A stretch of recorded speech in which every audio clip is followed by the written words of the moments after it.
Firman-Mu pelita terang jalanku, beri pengharapan dan kepastian, mampukan melewati semua persoalan, sangat teruji dan beri kemenangan. Firman-Mu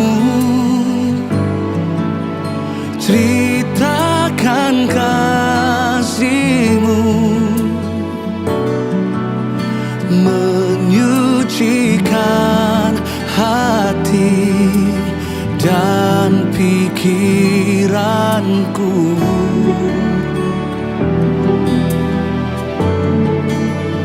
Menjadikan berkah kehidupan kekal, sampai ku menjadi harta kesayangan-Mu.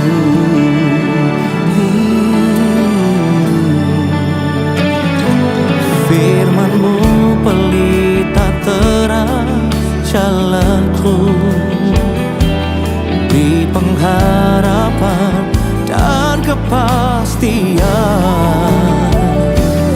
mampukan melewati semua persoalan, sangat teruji dan beri kemenangan.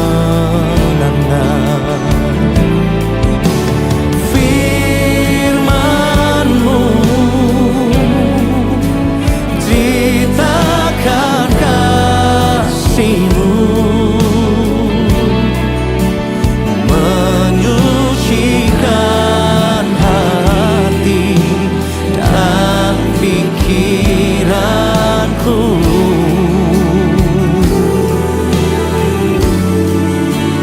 menjadikan berkah kehidupan kekal, sampai ku menjadi harta kesayangan-Mu.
Saya diberkati dengan lagu ini. Dikatakan bahwa Tuhan ada di setiap proses hidup kita. Bahkan di titik terendah sekalipun, sepertinya Dia tidak ada, tapi Dia ada, mengawasi Anda dan saya, memperhatikan Anda dan saya. Lewati banyak air mata, lewati banyak kekecewaan, Tuhan ada. Yang ngalamin Tuhan angkat tangan tinggi-tinggi, tepuk tangan yang terbaik buat Tuhan. Haleluya. Mari naikkan pujian ini dengan penuh saya. Ku kagumi caramu mencintaiku, ada di cerita proses hidupku. Di titik terendahku Kau hadir untuk mengangkatku. Kau tak menyerah akan hidupku. Ku kagumi caramu mencintaiku. Kau ada di cerita proses hidupku. Di titik terendahku Kau hadir untuk mengangkatku. Kau tak menyerah akan hidupku. Tak terbatas kuasa-Mu, tak terduga cara-Mu. Kau yang ku andalkan di setiap langkah hidupku. Tak terbatas kuasa-Mu, tak terduga jalan-Mu. Kau yang ku andalkan di segala musim hidupku. Kau ada bagi kami. Haleluya.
caramu menopang kami.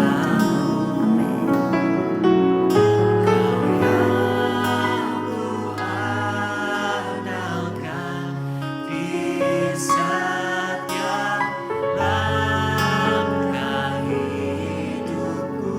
Kami percaya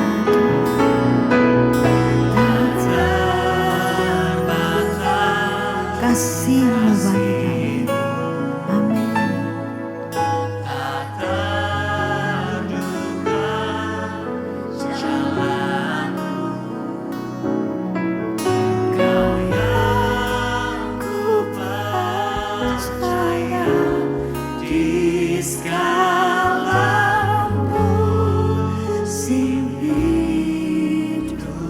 Tak terbatas, tak terbatas kuasa-Mu,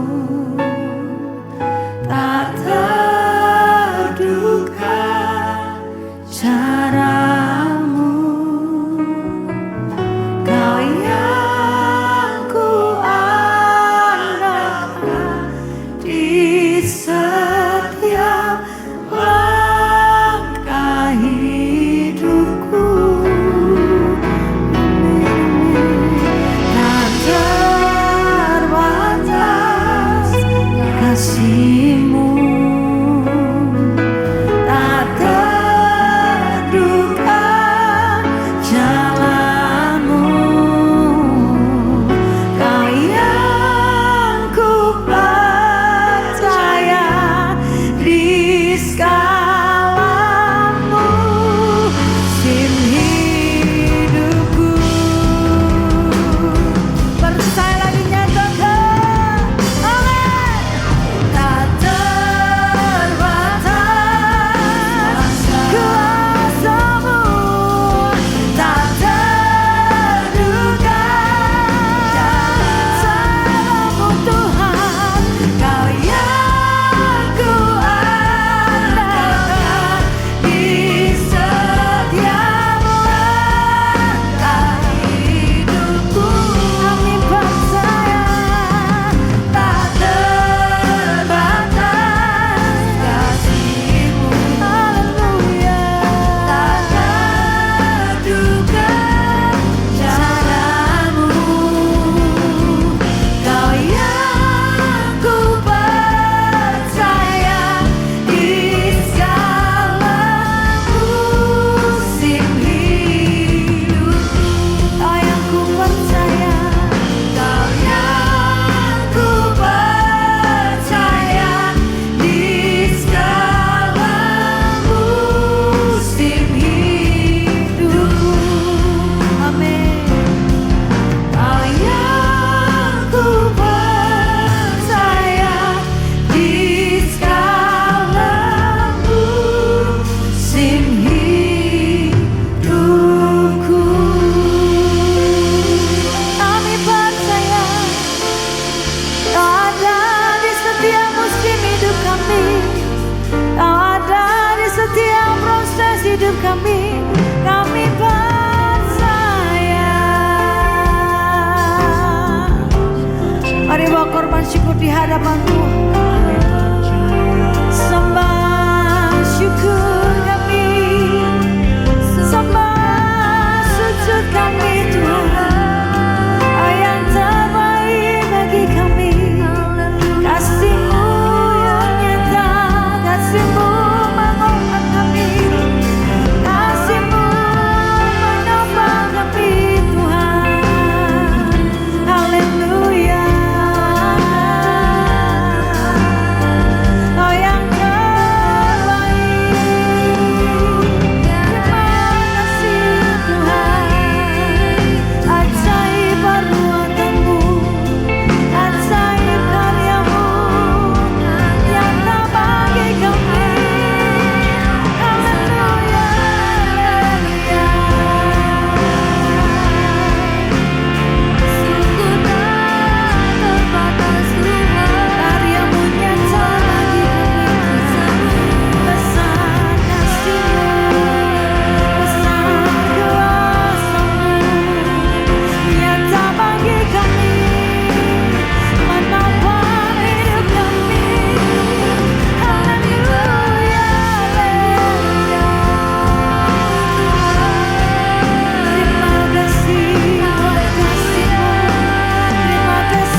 membawa sesuatu buat Tuhan.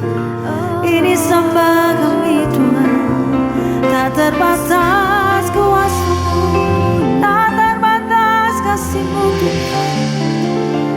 Besar anugerah-Mu, besar kuasa-Mu, menopang setiap kami Tuhan. Haleluya, haleluya, haleluya. Tidak henti-hentinya kami Tuhan memuji, memuliakan, menyembah dan mengabdi kepada-Mu. Karena kami sadar umur kami di dunia ini tidaklah kekal. Apa yang kami hadapi hari ini cepat begitu berlalu. Kesenangan pun tidak kami bisa rasakan selama mungkin. Namun banyak kerap kali pergumulan dan kesedihan. Itu pun Kau selalu menopang kami. Tapi kerap kali Tuhan kami tidak pernah melihat dan mencari Tuhan dan mengandalkan Engkau. Pada Engkau yang selalu membuka jalan ketika kami dalam kesulitan. Ajar kepada kami Tuhan untuk setia. Untuk selalu mencari Tuhan. Menjadikan Tuhan sebagai sahabat sejati. Yang selalu bisa melindungi kami. Dan kami bisa Tuhan untuk menyerahkan hidup kami menjadi alat-Mu yang indah. Kau sucikan setiap hati pikiran kami. Biar masa muda kami untuk kemuliaan nama-Mu. Biar kekuatan kami, usia kami yang masih muda. Biar kami persembahkan untuk Tuhan. Menjadi dupa yang harum di hadapan Engkau. Memberkati kami semua di dalam nama Tuhan Yesus. Kami sudah mengucap syukur dan berdoa. Haleluya. Amin, amin, amin. Puji Tuhan. Shalom. Bagaimana cara kita menggali potensi? Setiap orang pasti punya potensi yang besar. Salah satu contoh saja kalau kita bicara. Ketika orang tidak punya iman, maka yang dia selalu katakan adalah negatif terus. Selalu yang bicara yang gelap-gelap, yang rasanya susah. Tapi ketika imannya bangkit, walaupun belum dapat apa-apa, kondisi sama. Tapi yang dikatakan sesuatu yang positif. Dan punya gairah yang luar biasa. Itu kita bicara cuma salah satu. Yang tidak kelihatan. Dan iman itu didapat dari firman Allah. Apalagi kalau kita setiap hari membaca, merenungkan firman Allah. Maka potensi iman kita, saudara, wawasan kita semakin meningkat. Sehingga saudara, kita melihat segala sesuatu itu tidak sesulit ketika kita tidak punya iman atau tidak membaca firman Allah. Tapi kerap kali kita membaca firman menjadi satu pengetahuan, satu kewajiban saja. Kita lebih senang melihat berita-berita atau cerita-cerita yang tidak menguntungkan. Mungkin kalau saudara melihat siaran berita masih mungkin, siaran cuaca mungkin lah. Itu mungkin kebutuhan selama kita ada di satu tempat. Tetapi firman Allah itu saudara, makanan yang luar biasa. Sampai Yesus sendiri berpuasa. Dan iblis datang mencobainya. Dan berkata, rupalah batu menjadi roti. Bisa. 5 roti 2 ikan aja dia pecah-pecah untuk banyak orang bisa. Tapi dia tidak lakukan. Walaupun saat itu kelaparan.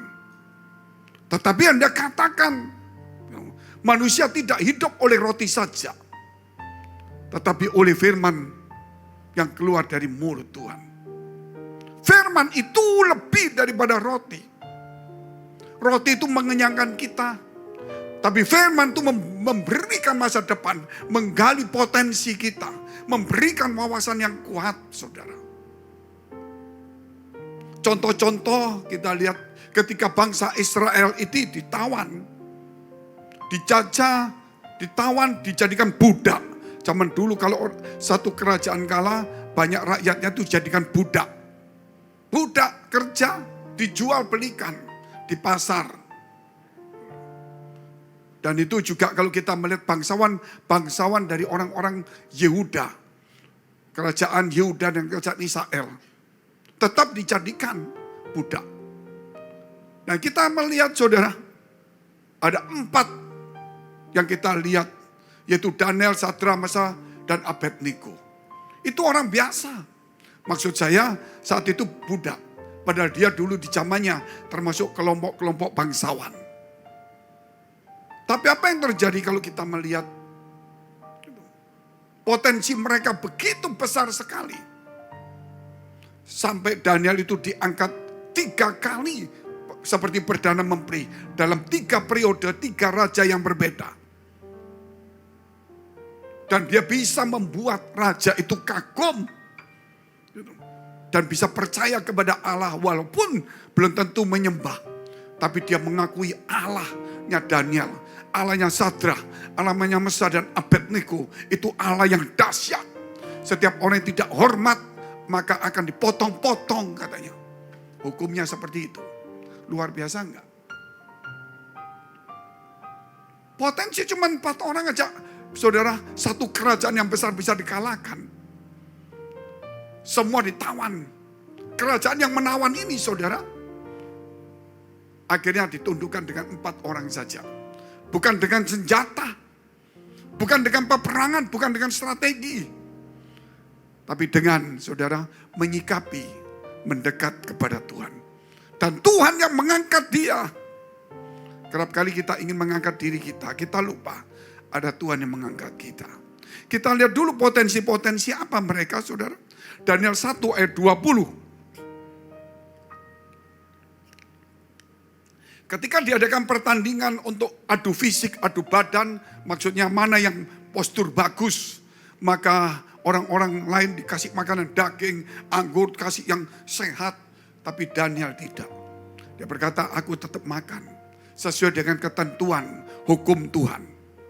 Jadi tidak boleh makan yang memabukkan, tidak juga makan makanan saat itu yang dilarang. Dan kemudian setelah itu diadu, ternyata kita lihat hasilnya. Dalam tiap-tiap hal yang memerlukan kebijaksanaan dan pengertian yang dinanyakan raja kepada mereka, didapatinya bahwa mereka, Daniel, Sadrak, Mesakh, dan Abednego, 4 orang, 10 kali lebih cerdas daripada semua orang berilmu dan semua ahli jampi di seluruh kerajaannya. Bayangkan, hanya 4 orang ini, saudara. Bisa raja melihat ini. 4 orang ini 10 kali lebih cerdas. Potensinya keluar. Karena Allah mengasihi mereka. Kenapa Allah mengasihi mereka? Karena mereka mengasihi Allah juga. Amin. Ketika seseorang mengasihi Tuhan sungguh-sungguh, apalagi masa mudanya, maka Allah mengasihi dia.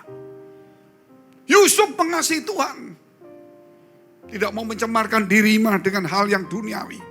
Allah mengasihi Yusuf. Kita mengasihi dunia, dunia belum tentu mengasihi kita. Tetapi kalau kita mengasihi Allah, saudara, saudara melihat kalau Allah mengasihi kita, gak main-main, saudara. Siapa yang bisa menandingi Tuhan? Tidak ada. 10 kali lipat. Makanya dulu pelajaran Yes di masa-masa yang sebelum ini saudara.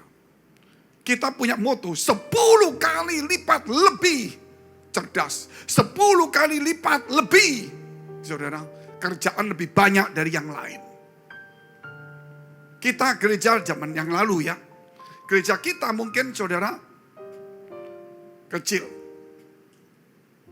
Tetapi dalam aktivitas kita harus 10 kali lipat dari yang lain.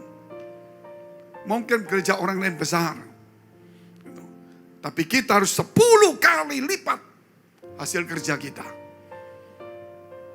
Teman-teman ini di tempat ini, engkau punya potensi yang besar.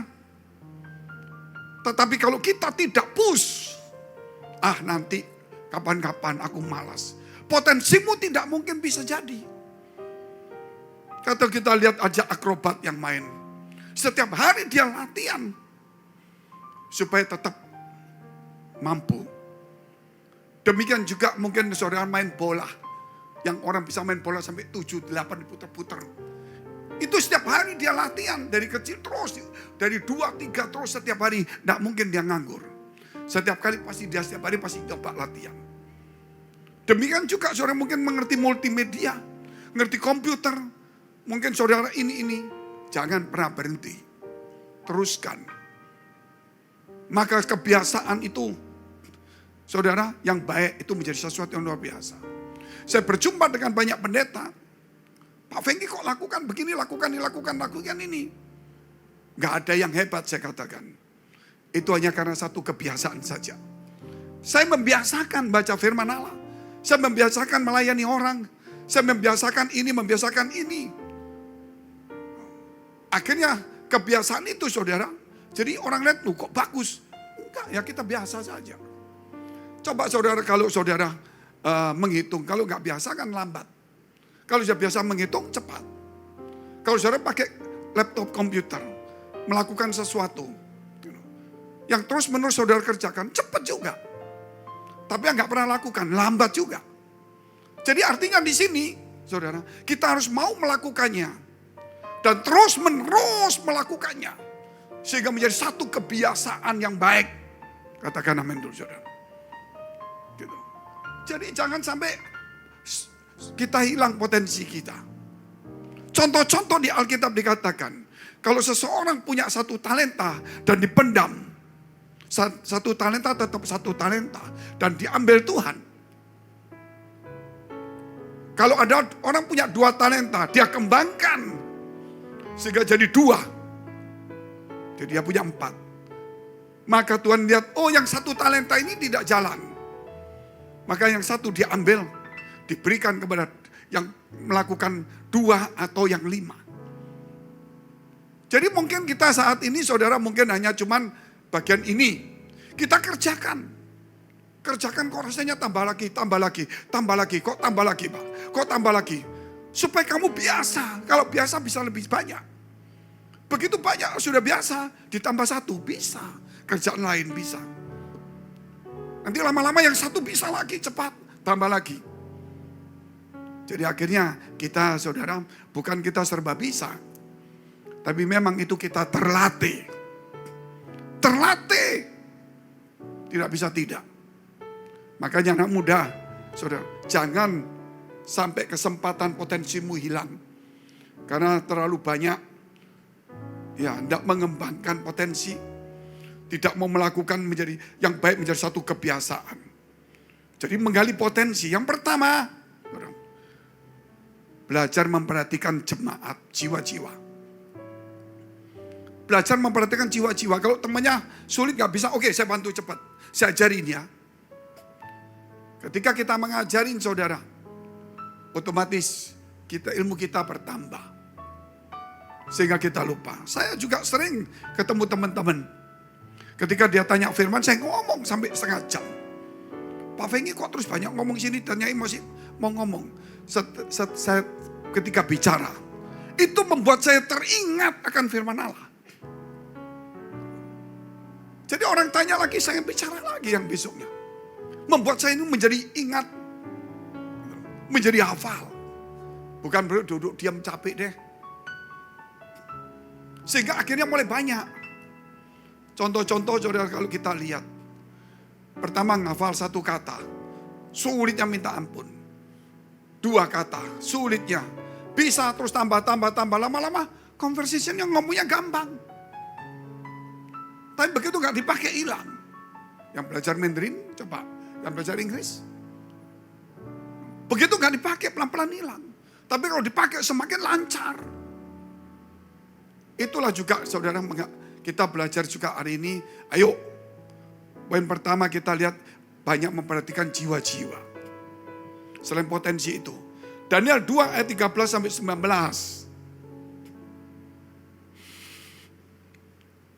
Ketika Tita dikeluarkan supaya orang-orang bijaksana dibunuh, maka Daniel dan teman-temannya terancam akan dibunuh. Karena Nebukadnezar itu mimpi dan dia panggil semua orang. Ahli nujum dan semuanya. Ceritakan apa artinya mimpi itu. Mereka ngomong boleh, tapi raja tolong ceritanya apa dulu mimpinya. Rajanya juga pinter. Kalau kamu bisa menafsirkan mimpi itu, coba aku mimpi apa kamu harus tahu. Kalau aku cerita kamu bisa bohong, sepakat semua ngomongnya sama. Supaya kalau kamu memang hebat, mimpiku apa? Kamu ngomong dan ceritanya. Gak ada yang mampu.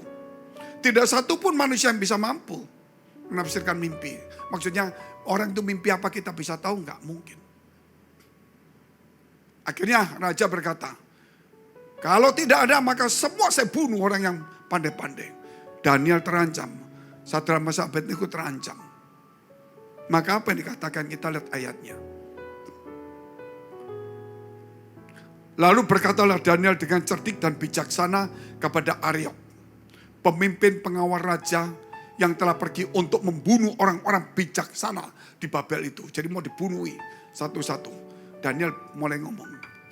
Katanya kepada Ariok, pembesar raja itu, mengapa titah yang begitu keras ini dikeluarkan oleh raja? Lalu Ariok memberitahukan hal itu kepada Daniel. Maka Daniel menghadap raja dan memintanya kepadanya, supaya ia diberi waktu untuk memberitahukan makna itu kepada raja. Dia minta waktu. Kemudian pulanglah Daniel dan memberitahukan hal itu kepada Hananya. Sadrach, Misael itu Mesakh, dan Azaria, Abednego, teman-temannya. Itu nama awalnya, saudara, namanya dia juga Sadrach, Mesakh, dan Abednego. Ada nama yang dikaruniakan oleh Babel.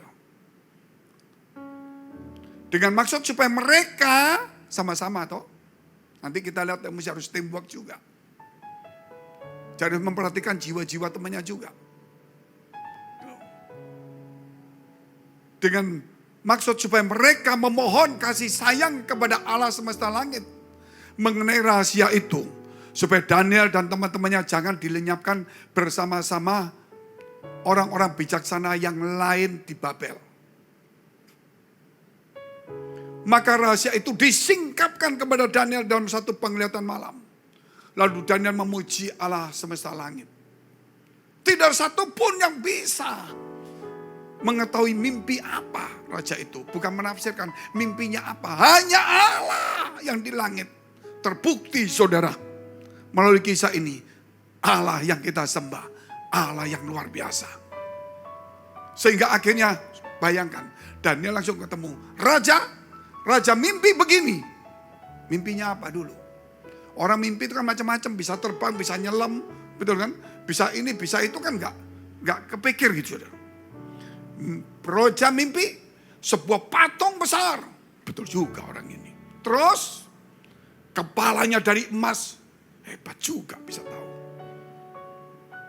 Dada dan lengannya dari perak kan. Raja diam aja. Terus perut dan pinggangnya dari tembaga. Kakinya dari besi dan tanah. Betul. Terus maka ada sebuah batu kecil jatuh dari gunung. Kecil. Menimpa kaki patung itu. Berarti kan kecil batunya. Maka patung itu jatuh dan hancur ke tanah. Dan menjadi debu ditiup angin. Hilang. Tapi batu itu menjadi gunung yang besar. Dan itulah memenuhi seluruh bumi. Itulah kerajaan Allah yang akan didirikan oleh Tuhan. Sedangkan patung itu adalah 4 kerajaan besar yang akan muncul. Yang pertama yaitu kerajaan Nebukadnezar atau kerajaan Babel, emas. Setelah itu ada yang tidak sekuat daripada raja, yaitu kerajaan Media Persia. Setelah itu ada kerajaan yang keras yang akan menguasai dunia dalam waktu singkat. Tapi rajanya mati muda. Itulah Alexander the Great dari Makedonia. Luar biasa enggak Tuhan? Dan setelah itu kemudian ada kerajaan yang lebih keras. Namanya kerajaan dari besi. Itulah kerajaan Romawi. Dan pada saat itu kerajaan Romawi, dia nggak mau Romawi. Kerajaan yang keempat itu muncullah batu kecil bukan perbuatan tangan manusia. Menimpa patung itu. Dan persis kerajaan Romawi waktu menjadi kerajaan. Dari republik menjadi kerajaan. Dengan kaisar pertama Agustus. Yesus lahir. Luar biasa enggak saudara? Apa yang dikatakan itu terjadi semua. Maka 4 kerajaan ini hilang. Tapi kerajaan surga memenuhi seluruh bumi.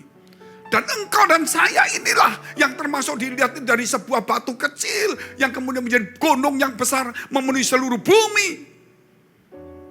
Jangan sampai batu kecil ini, saudara, gak ada artinya. Engkau ini sudah termasuk di bagian gunung yang tinggi memenuhi seluruh bumi.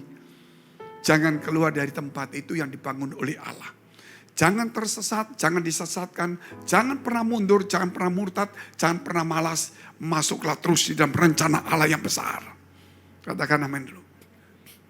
Ini saudara, kalau kita melihat teman-teman. Makanya suatu hari ketika Alexander the Great, Makedonia, dia menguasai. Dia mulai nyerang Israel. Ketika dia serang Israel, pasukannya di mana-mana dikalahkan. Kerajaan Persia hancur, semua hancur semua. Dia masuk di Israel. Waktu dia masuk Israel, mau masuk Yerusalem yang tinggi, kota berbenteng tinggi. Dibuka semua pintunya.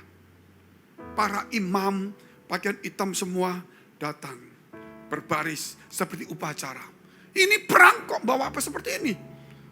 Alexander the Great pikir, ini ngapain mereka datang semua imam gak bawa pedang? Apa maumu? Kan mau dibunuh. Dia ceritakan, sebelum engkau lahir, Nabi kami Daniel sudah berkata, akan muncul kerajaan seperti kamu, yang akan menguasai dunia dalam waktu singkat. Sehingga kami tidak mau berperang, karena Allahku telah memberitahu kepadaku, dan Allahku telah memilih kamu akan menguasai bumi. Dan kami tidak mau berperang, karena engkau dipilih Allahku. Alexander the Great tidak menghancurkan negara satu-satunya negara yang tidak dihancurkan. Israel, Yerusalem. Yang lain dihancurkan semua. Patung-patungnya kerajaan mana, patung-patung dewa mana dihancurkan. Dia kasih patung dewanya dia. Hanya di Israel dia tidak lakukan, di Yerusalem tidak. Luar biasa enggak Tuhan kita? Hanya karena Daniel orang biasa waktu dibuang. Dia tidak punya masa depan sebagai budak. Dia tidak punya kedudukan, tidak punya senjata. Yang dia punya iman. Dia terlalu memperhatikan jiwa-jiwa temannya. Sebab itu hari ini teman-teman, setelah potensi kita tingkatkan dengan kebiasaan yang baik. Kebiasaan yang baik yang bagaimana? Kalau kebiasaan baik kalau tidak dilakukan untuk menolong orang lain bukan kebiasaan baik. Contohnya apa Pak? Kebiasaan baik yang tidak menolong orang lain. Contoh ya, kalau pakaian kita kalau kita kotor, mandi enggak? Kalau 1 hari enggak mandi, bagus enggak? Kalau 1 hari mandi 2 kali, bagus enggak? Tuh kok diam semua ini. Itu kebiasaan baik. Saya mau tanya, kalau 1 hari kebiasaan baik atau mandi itu kan? 1 hari 30 kali mandi. Baik mestinya kan? Lu kok diam semua ini? Loh, kalau enggak mandi, enggak bagus toh? Kalau saudara kotor mandi bagus. Setiap hari mandi 1 kali atau 2 kali bagus kan? Itu perbuatan baik kan? Itu kan baik, harus dilakukan. Sini ada yang gak mandi 3 hari 3 malam. Lihat baunya masih belum ada. Tapi kalau sore ini gak mandi, ada 4 orang. Salah satunya saya mungkin. Nah itu kebiasaan baik. Tapi saya lakukan habis mandi. Duduk-duduk lagi, mandi lagi. Duduk-duduk lagi, baik. Jadi gak baik. Sekarang mau tanya saudara. Setelah kita mandi. Terus mama kita menolong orang lain menyapu. Mengisi air di kamar mandi. Nah itulah yang dilakukan. Tidak untuk diri kita terus. Perbuatan baik itu bukan untuk diri kita. Ego itu egois. Perbuatan baik, kebiasaan baik itu harus ada orang yang kita layani. Katakan amin dulu saudara. Amin. Nah itu saudara. Tapi besok jangan ngomong gini. Contohnya Pak Fengi bilang mandi 2 kali itu bagus, 3 kali oke. Kalau 30 gak benar. Supaya jadi baik saya mandi 3 kali. Kamu tak mandikan. Ini tak mandikan. Suster memang. Kerja aja di rumah sakit. Bukan seperti itu. Makanya semua perbuatan baik itu bukan untuk diri kita. Yang disebut kebiasaan baik, perbuatan baik, itu harus juga menjadi berkat bagi orang-orang lain. Amin. Jadi tidak boleh lagi untuk diri kita terus. Jangan memanjakan diri kita. Kita lihat hal yang kedua. Potensi tadi saya katakan hanya Tuhan yang bisa memberi kepada kita. Apa yang dilakukan? Terus selalu mencari Tuhan. Selalu tadi kan pertama kan baca firman supaya kuat. Ini terus mencari Tuhan. Mencari Tuhan. Karena itu sumber dari segala sumber. Sumber hikmat. Salomo datang. Ketika dia memberikan persembahan korban begitu banyak. Karena dia sedang membangun bait Allah. Tuhan datang dalam mimpinya. Salomo, kamu minta apa? Minta menguasai dunia, umur panjang, kekayaan, nyawa musuhmu. Kalau Salomo berkata, umur panjang, itu panjang sekali umurnya. Nyawa musuh, semua musuh pasti mati kabeh, semua. Betul nggak saudara? Pasti. Tuhan ngomong, suruh pilih. Nyawa musuhku, semua kerajaan yang lawan sama dia pasti mati semua. Tapi dia bilang, minta hikmat.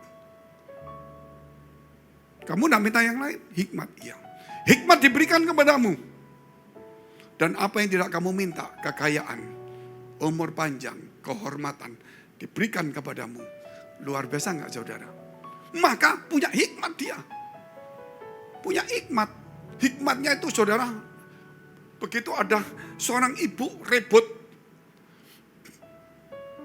Dua ibu ini melahirkan di malam yang sama. Tapi yang satu ibu ini anaknya mati. Yang satu ibu ini waktu melahirkan anaknya hidup. Maka kemudian, tidak tahu ceritanya bagaimana. Terus mereka bertengkar. Yang ibu anaknya mati ngomong begini. Itu anakmu yang mati bukan anakku. Itu yang hidup anakku. Yang ibu yang punya anak hidup ngomong begini saudara. Loh ngawur ini anakku. Gitu loh. Karena nggak distempel. Zaman dulu gitu saudara. Jadi nggak distempel nggak tahu. Dibawa ke raja. Raja ceritanya kan bingung ini. Kan nggak ada tes DNA. Betul kan? Gitu loh. Nggak ada tes. Maka raja ngomong gini. Wah gini aja. Kamu ngomongin anakmu yang hidup iya. Ini kamu ngomong anakmu yang hidup iya. Sudah gini aja. Ambil pedang. Bagi dua. Tinggal kamu ngambil satu. Kamu ngambil separuhnya. Kalau kamu ngambil kepala ini ngambil kaki. Potong jadi dua dibagi. Supaya adil. Yang satu ngomong betul. Bagi dua adil. Tapi yang ibu asli ngomong, jangan, biar dia saja ngambilnya. Salomo langsung ngomong, ini kasihkan ibu itu memang ibunya. Heran luar biasa enggak saudara? Menemukan cara seperti itu. Kalau kita kan lain, mungkin kita bau sama bau ibunya, hampir mirip gitu. Beda sekali. Ketika Ratu Syeba jalan. Ini saya ceritakan. Ratu Syeba kan cantik. Kan terkenal Afrika. Ratu Syeba katanya ada siluman. Ada sihirnya. Ada apa. Salomo kan banyak mendengar hal-hal gaib zaman dulu. Dia tidak punya kegaiban. Tapi dia gampang. Ratu Syeba mau datang ke istanaku. Mungkin bawa dukun, bawa apa. Nggak peduli. Bikinkan air. Dikasih air tipis. Tipis dari airnya. Dari ujung sampai ujung. Silakan ratu jalan. Salomo duduk diam saja. Dia lihat di air. Setelah itu, setelah selesai diduduk, diajak omong-omong. Kenapa? Waktu jalan di atas air, dia lihat dari air itu. Ada ekornya enggak? Karena kan bisa menganggap siluman zaman dulu. Siluman kan punya ekor. Jadilah dia jalan, dia lihat. Ternyata enggak ada ekornya. Ya manusia biasa dia.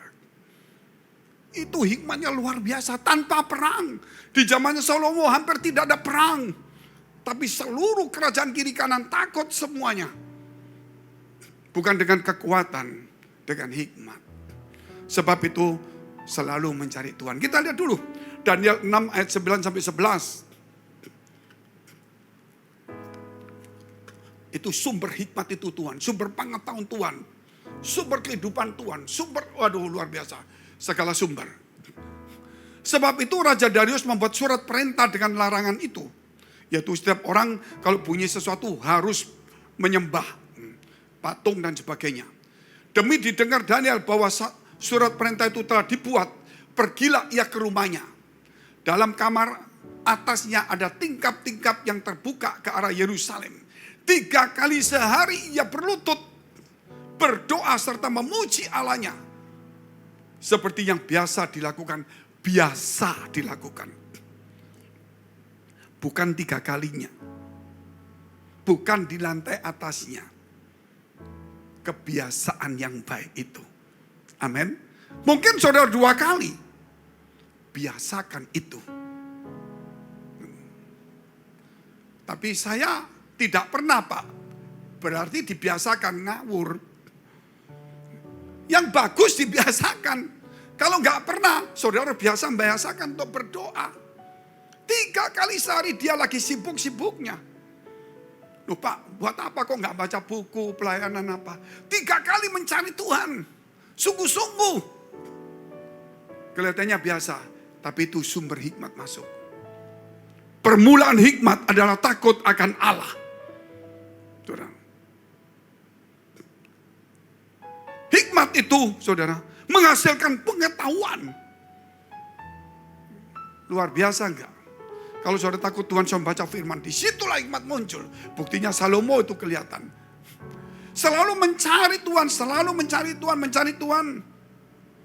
Masih muda, ayo cari Tuhan. Jangan cuma cari kerjaan saja. Kerja juga perlu.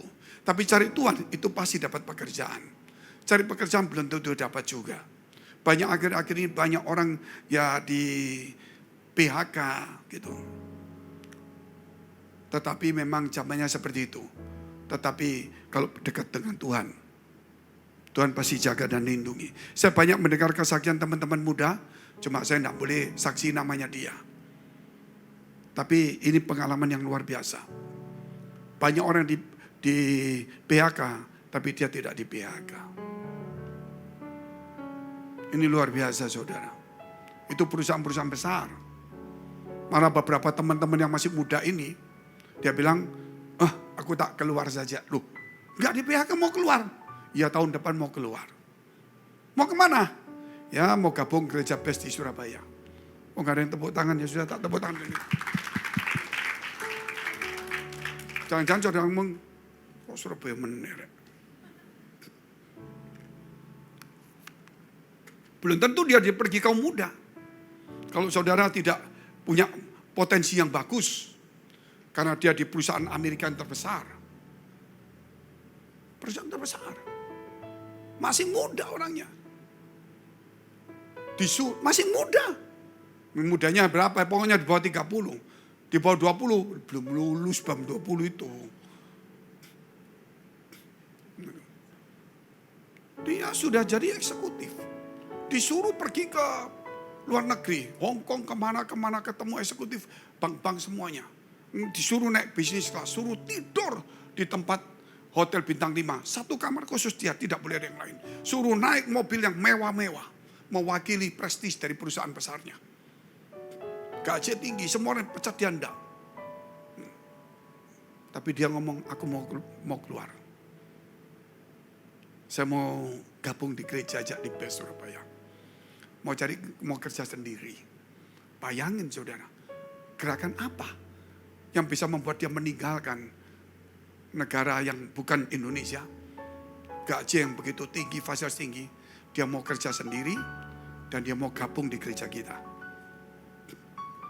Gak main-main. Ini satu gerakan yang mulai muncul. Bagaimana dengan kita hari ini? Apakah kita walaupun kita mungkin tidak punya kedudukan seperti dia, tapi kita lebih maju dari dia. Lebih maju dari apa? Cinta Tuhan kita lebih maju daripada dia. Amin. Walaupun mungkin kedudukan kerjaan kita mungkin jauh, tetapi cinta Tuhan mencari Tuhan, kita tidak boleh kalah. Karena itu tidak perlu biaya, tidak perlu tempat mewah. Saudara, itu cukup hatimu. Dimanapun juga, engkau bisa berjumpa dan mencari Tuhan.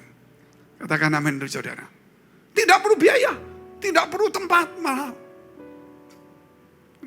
Bisa, mau kapan saja bisa. Nah ini gak dipakai. Makanya kita tidak dapat sesuatu visi dari Tuhan.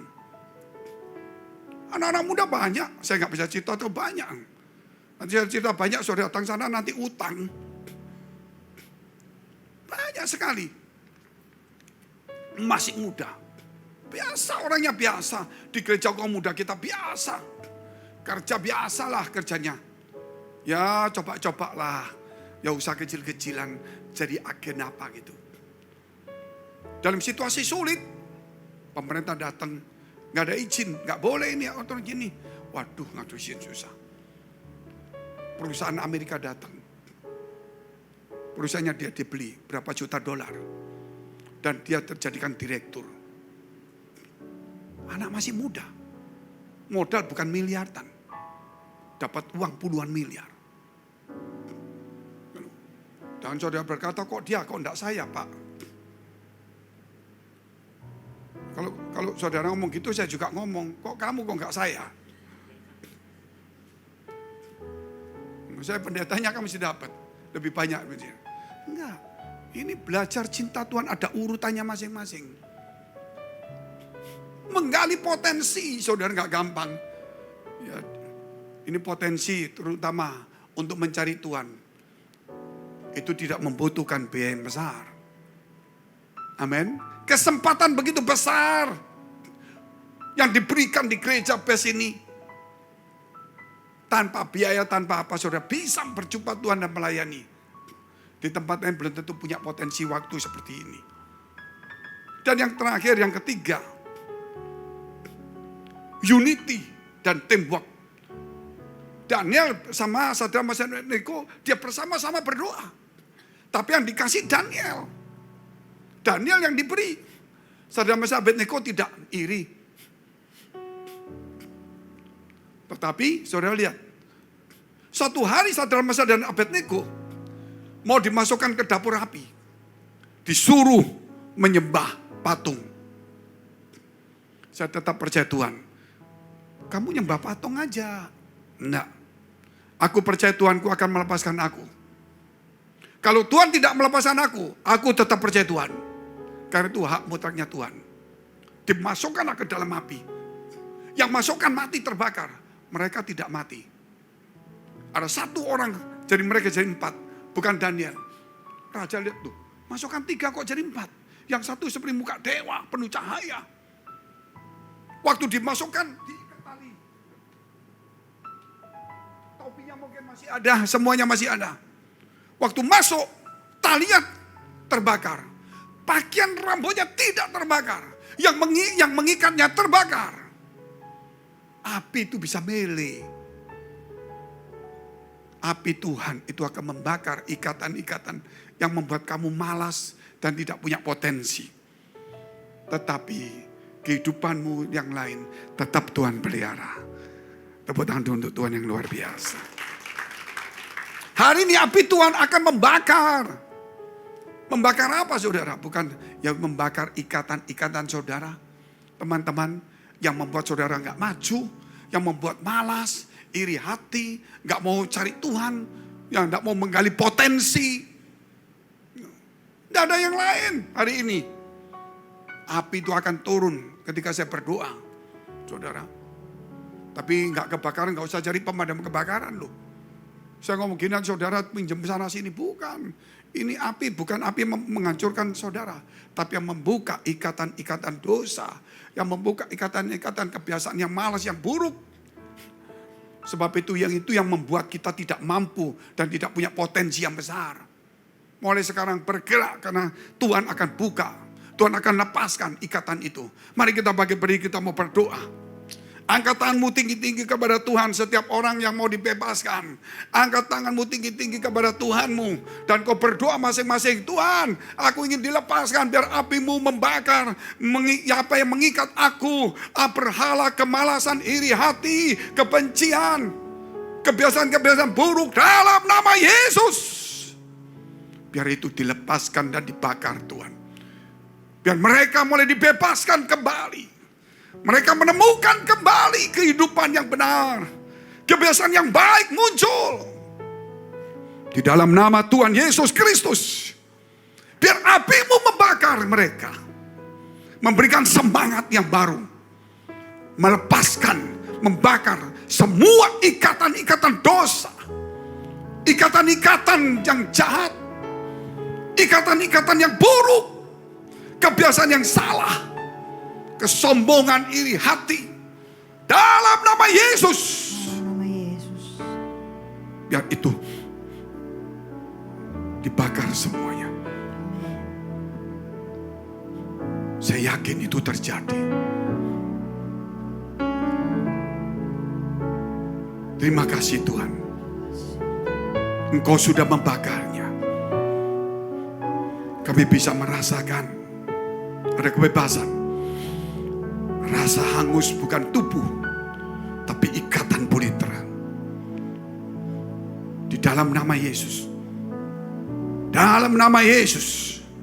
Biar anak muda Tuhan bebas kau pakai untuk terbang seperti burung rajawali. Mereka membawa jiwa-jiwa datang kepada Engkau.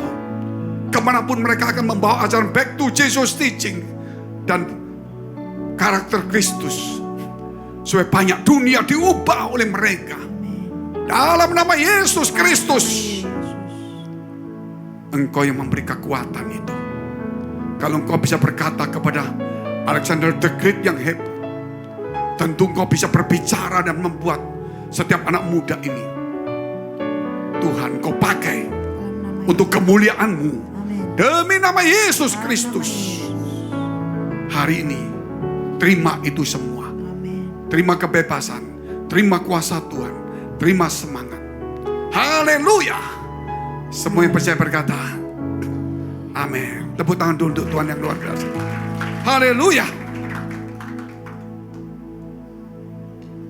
Firman-Mu, ceritakan kasih-Mu.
Kudus tidak pernah berhenti berkarya di dalam setiap hati kami Tuhan.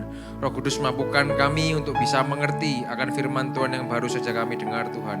Roh Kudus mampukan kami untuk melakukan firman yang sudah kami dengar Tuhan. Sehingga hidup kami berdampak buat orang-orang di sekitar kami. Hidup kami dipakai oleh Tuhan. Orang yang melihat kami bisa melihat Tuhan. Dan hidup mereka bisa percaya kepada Tuhan Yesus. Terima kasih Tuhan buat firman-Mu. Kami berdoa juga Tuhan untuk gereja-gereja yang ada di seluruh dunia. Bagi para hamba Tuhan sampai kepada semua jemaatnya. Kiranya Tuhan memberkati mereka semua supaya mereka menjadi berkat dan berdampak. Sehingga gereja di seluruh dunia dipenuhi oleh jemaat yang mencari Tuhan dengan tulus dan takut. Buat semua hamba Tuhan dan gereja bersatu, rukun dan tidak terpecah-pecah. Supaya dunia percaya bahwa Yesus adalah Tuhan bagi kemuliaan Allah Bapa. Demikian juga untuk gereja di mana kami Engkau percayakan untuk kami menggembalakannya, yaitu gereja Blessing in the Spirit. Tuhan, kami berdoa untuk persembahan dari jemaat. Kiranya Tuhan menerima dan membalas berlipat-lipat. Biar persembahan ini berkenan kepada Tuhan sebagaimana persembahan Abel. Tuhan, beri kemurahan-Mu. Balaslah kebaikan dan kerelaan hati jemaat. Jaga dan lindungi mereka, serta pelihara mereka beserta keluarga, pekerjaan, dan kesehatannya. Mari saudara, sama-sama kita dekapkan kedua tangan kita di dada. Sebab itu firman Tuhan berkata, jagalah hatimu dengan segala kewaspadaan, karena dari sanalah terpancar kehidupan. Jemaat yang dikasihi Tuhan, jadilah berkat dan terimalah berkat, rahmat, anugerah dari Allah Bapa di surga. Di dalam Putra Tunggalnya Yesus Kristus yang telah mati bagi dosa kita dan bangkit pada hari ketiga. Sehingga kita menyembah Tuhan Allah yang hidup dan iman kita bukan kepada Tuhan yang mati. Dan Dia naik ke surga untuk menyediakan rumah bagi kita. Sehingga kita punya pengharapan yang pasti. Dan Dia akan datang kembali untuk kedua kalinya menjemput gereja dan umatnya berjaga-jaga, kudus, dewasa dan bijaksana serta menghakimi dunia. Dan di dalam persekutuan dengan Roh-Nya yang kudus yang membuat hati kita berkobar-kobar dan roh kita menyala-nyala dalam kasih semula. Roh Kudus yang menghibur, menguatkan, memelihara, menginsyafkan, menuntun dan memimpin kita kepada kebenaran dan kekudusan serta menjadi saksi Kristus mulai hari ini sampai selama-lamanya. Mari kita tutup dengan doa Bapa kami bersama-sama. Bapa kami yang ada di surga, dikuduskanlah namamu, datanglah kerajaan-Mu, jadilah kehendak-Mu di bumi seperti di surga. Berikanlah kami pada hari ini makanan kami yang secukupnya, dan ampunilah kami akan kesalahan kami seperti kami juga mengampuni orang yang bersalah kepada kami. Dan janganlah membawa kami ke dalam pencobaan, tetapi lepaskanlah kami daripada yang jahat, karena Engkau yang punya kerajaan dan kuasa dan kemuliaan sampai selama-lamanya. Amin. Silakan duduk.